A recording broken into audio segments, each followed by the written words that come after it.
Misalkan begini, kita sedang mau bekerja, kemudian kita diuji, ujian tertulis atau ujian wawancara. Kemudian sebelum itu ada dikasih tahu ini ada CCTV-nya loh.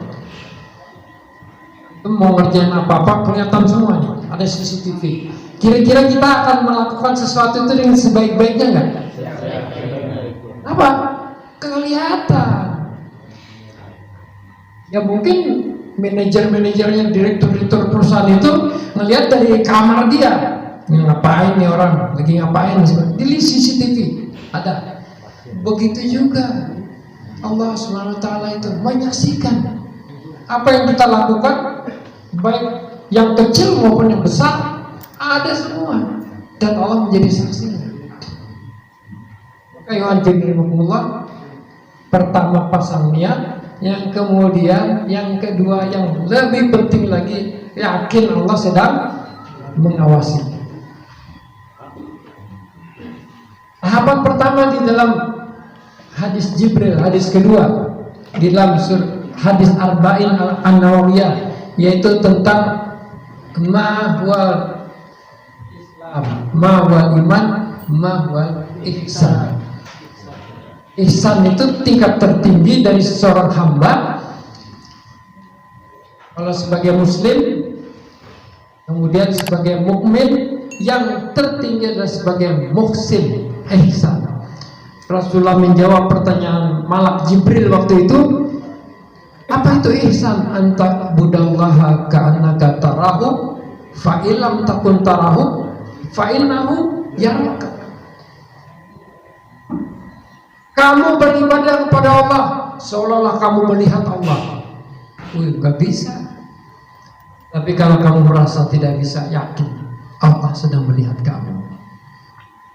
Ketika kita selalu diawasi seperti ini, selalu dilihat seperti ini, maka biasanya kalau selalu diawasi dan diperhatikan itu ada rasa begitu, berbuatnya sebaik mungkin. Akidah itu sebenarnya adalah sebuah keyakinan yang kuat dalam hati kita ini, sebuah ikatan. Kalau dalam bahasa itu akada yang hidup, akdan, ada akada. Kalau akada itu akad, artinya jual beli. Kalau akidah yang hidup, akdan juga artinya ikatan. Akidah yang hidup, ikatan apa? Ikatan antara hati kita dengan Allah. Kemudian hubungannya itu dengan tali Allah. Wa'tasimu bihablillah. Hendaklah kamu berpegang kepada tali Allah, yaitu Al-Quran. Ikatan jantung hati kita kepada Allah itu dengan talinya itu dikasih oleh Allah, talinya Allah Al-Quran ini. Dalam tafsir diterangkan hablullah, ya Islam, ya Quran. Nah, sebenarnya akidah itu adalah merupakan sebuah pernyataan terbuka, proklamasi atau deklarasi secara terbuka bahwa aku ini hamba Allah, hanya mengabdi kepada Allah, dan aku tidak akan mau mengikuti siapapun kecuali aturan-aturannya Allah. Nah, itu akidah. Ikatan hati yang seperti itulah yang disebut dengan akidah Islam. Sebuah proklamasi kepada manusia seluruh dunia ini bahwa kita ini hanya mentaati Allah. Di dalam rumusan bahasanya disebut syahadatain, asyhadu an la ilaha illallah wa asyhadu anna muhammadar rasulullah. Jadi ikatan kita kepada Allah itu tadi dengan dikirim oleh Allah talinya, yaitu Al-Quran, itu sebenarnya ialah merupakan sebuah yang dasarnya itu kalau disimpulkan semuanya hanya tersimpul dalam dua kalimat, yaitu syahadat tauhid la ilaha illallah dan syahadat rasul, yaitu asyhadu anna muhammadan rasulullah. Asyhadu an la ilaha illallah wa asyhadu anna muhammadan rasulullah. Itu sebenarnya merupakan sebuah fondasi dari seluruh ajaran Islam. Fondasi dari seluruh ajaran Islam itu yaitu itu tadi, kalimat, dua kalimat, kalimat tauhid atau syahadat tauhid dan syahadat rasul. Syahadat tauhid dan syahadat rasul. Asyhadu an la ilaha illallah wa asyhadu anna muhammadar rasulullah. Dari proklamasi atau deklarasi pernyataan kepada manusia bahwa kita sebagai hamba Allah hanya tunduk patuh kepada Allah dan kita menyatakan Muhammad adalah tuntunan atau rasul kita, maka dari sana, dari kalimat syahadat tauhid dan syahadat rasul itu tadi, bersebarlah seluruh ajaran Islam. Terpancarlah seluruh ajaran Islam itu dari situ. Dari asyhadu an la ilaha illallah wa asyhadu anna muhammadar rasulullah tadi terpancar seluruh ajaran Islam. Baik ajaran sholat, baik ajaran puasa, zakat, haji, maupun ajaran yang bersifat muamalah manusiawiah. Apa itu?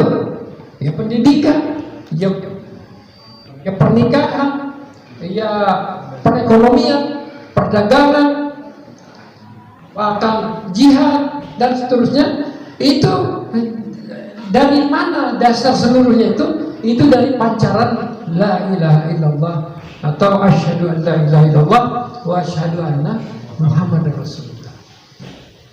Maka kalau orang tidak memahami asyhadu an la ilaha illallah wa asyhadu anna rasulullah, maka tidak ada kekuatan apa-apa dalam diri dia.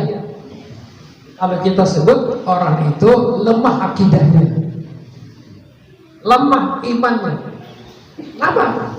Karena tidak memahami yang dimaksudkan dengan asyhadu an la ilaha illallah wa asyhadu anna muhammadar rasulullah.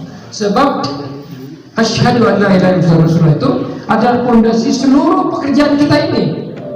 Seluruh aktivitas kita itu semuanya ada di situ.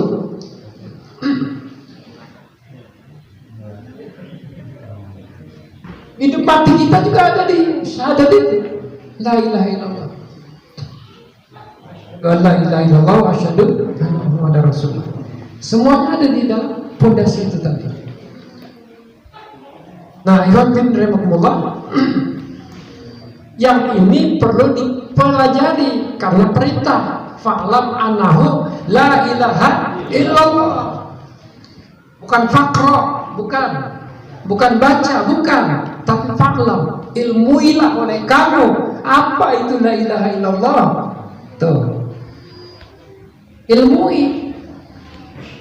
Maka di dalam kalimat la ilaha itu mengandung kata penafian, penolakan. Di dalam kata illallah mengandung penetapan atau isbat, apa namanya, penafian, penolakan dan penetapan. Menolak semua yang ada di muka bumi ini dan menetapkan illallah, hanya Allah saja. Menolak semua undang-undang manusia, menerima hanya undang-undang Allah saja.